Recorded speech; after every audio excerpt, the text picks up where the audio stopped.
One of the big things here that we try to really focus on is the culture that we have within our company.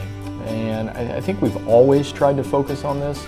I think as we've gotten bigger, it's become more important, but I also think that the people and the way the company's developed has really helped us define what that really looked like as far as what kind of people we want here, what kind of service we're providing for the customer, and ultimately how we're going to work together as a team to accomplish what we need to accomplish on a daily basis.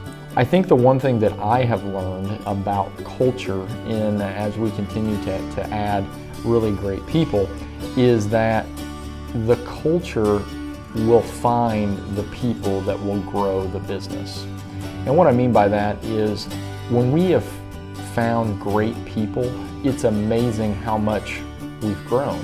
And obviously a lot of people may equate growth to spending more money on marketing or whatever it may be. However, I feel that here our success has been rooted a lot in finding those people who exhibit that culture and then ultimately working together under that belief has allowed us to soar to new heights. And it's definitely so fun sometimes to sit back and just really look at what this place has become and the people that we have here and where they could take it in the future.